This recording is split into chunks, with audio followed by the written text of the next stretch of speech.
Hi everybody, today we're going to talk about hash algorithms, and the hash algorithm we're going to talk about today is SHA-1. Being published by the National Security Agency of the United States of America, SHA-1 was extremely popular during its time in the years of 2000s. So let us go into demonstration and let me show you how SHA-1 works. So first of all, you can see here on the screen, SHA-1 hashing algorithm takes in a message and produces a hash at the end. So this is the data returned from the SHA-1 hashing algorithm. So let us try to put in something else. Let's say my name, Lau. Alright, so you can see the hash starts with 648D7 and the rest. So let us do a slight change, a little bit, a tiny change here. I just uncapped the L in front of my name. So Lau. So yeah, you can see the hash is entirely different in this one compared to the last one. So this is the avalanche effect that SHA is so famous about. So for SHA-1 to work, it actually requires a circular shift operation to be executed in one of the steps for the hashing algorithm to function. So it was made possible by circular shift operation, where you can refer to this image. The final entry can somehow to be moved into the first position using the circular shift operation. So, and all the bits that in the middle of the first and the last can go both left side and right side. So that is how circular shift operation works. Now I'm going to talk more about the practical uses of SHA-1. Firstly, SHA-1 is used for verifying file and message integrity. So this is where the files that were attached inside an email or the email sender can be verified by SHA-1 hashing algorithm. Next, SHA-1 can also be used for file and data identification.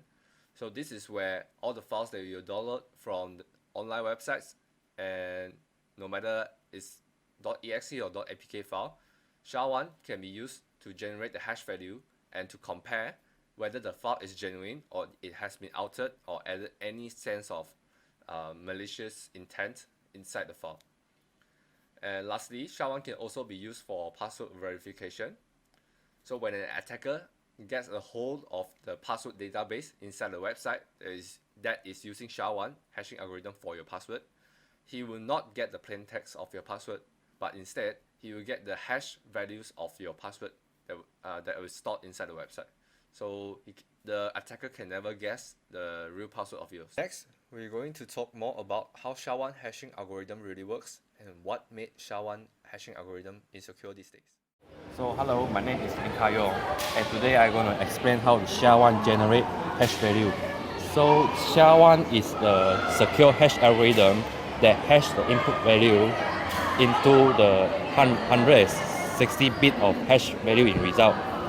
So SHA-1 will only process 512 bit block size of message, which means that if the message is too long, it will split into multiple of block size of 512 bit until the message finish.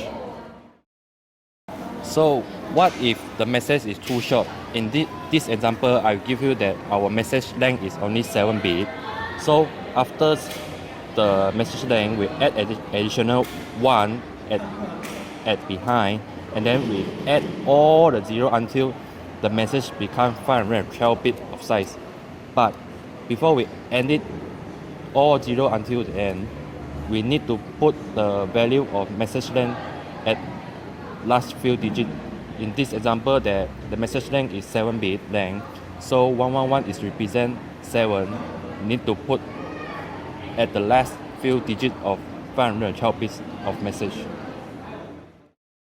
There are 5 internal states inside the SHA-1, and each internal state is contains 32 bit of binary, or we can say 4 byte inside each internal state. So total of 5. This is how we get 160 bit of hash value. Picture is briefly explain how the SHA-1 will generate the hash value. So first of all, we know that there are 5 internal states. So total is 160 bit of binary, and this 160 bit of binary will copy into this compression function. So we simply just put the value that A, B, C, D, E inside this conversion function. And then we in this example, we assume that we only have one block of message, which means that we only have one block of 512 bit of message, and this message will put inside this conversion function and then do the bitwise operation algorithm with this 160 bit of binary. So this conversion function will do 80 times of bitwise of algorithm, and in SHA-1 they always use the same algorithm, which means that do the 80 times of bitwise operation. So which means that every time we put the input message, in this example we put the ABC, so whatever we put how many times ABC inside this function, we'll only get exactly one hash value in result. So after we finish the 80 times of bitwise operation, this result will add with the initial 160 bit of binary. So after we add this all result, we will get the hash value. So this hash value will be 160 bit of binary. We will convert it into hexadecimal, which means that 160 bit of binary will convert into 40 character of hexadecimal in result. So this is how we get the hash value in hexadecimal. Hi, I'm Michael. Now I will discuss about the security issue that faced by SHA-1 nowadays. Although SHA-1 now provide a very secure authentication for most of the people now, like supporting the authentication for TLS, which is the transport layer security, and the IKE. IKE means the internet key exchange, and most of the old browser also supporting the SHA-1 algorithm. And SHA-1 also provide the certificate when person want to sending the email. Okay, there is two types of the attacks facing by the SHA-1. First is the collision attack, and then the second is the chosen prefix collision attack.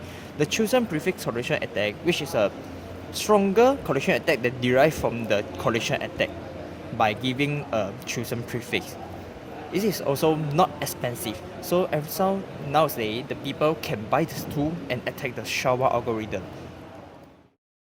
Okay, the SHA-1, what we say is still very secure now, because if someone, a hacker, want to attack the SHA-1, it requires up to 6,500 years of single CPU computation and up to 110 years single GPU computation to break the SHA-1 algorithm.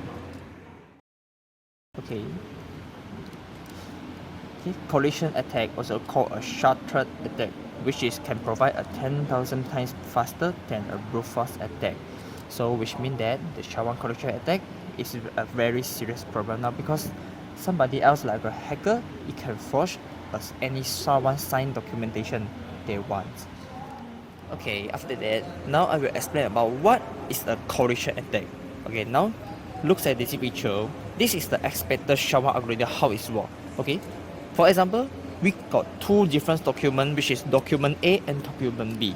So this one is the SHA-1 algorithm. Okay, after the transformation, it should be a SHA hash value A, and then the document B, after the SHA-1 algorithm, it should provide a different hash value, which is hash B. But the collision attack is that is different type of document, but using a same SHA-1 algorithm, but it generates a two same hash value, which is unacceptable. This is what called a collision attack. Okay, although the SHA-1 is very secure nowadays, but since the first collision attack already occurred in 2017, so we can tell the SHA-1 is no longer secure. So, in suggestion, a better replacement is the migration of the SHA-2. That means the software development of the browser protocol should be migrate from SHA-1 to the SHA-2 version, which can provide a bigger hash value size from 160 bits of hash value size increase to 256 bits of hash value size. This can provide a most complex hash value that more harder to be hacked by a hacker.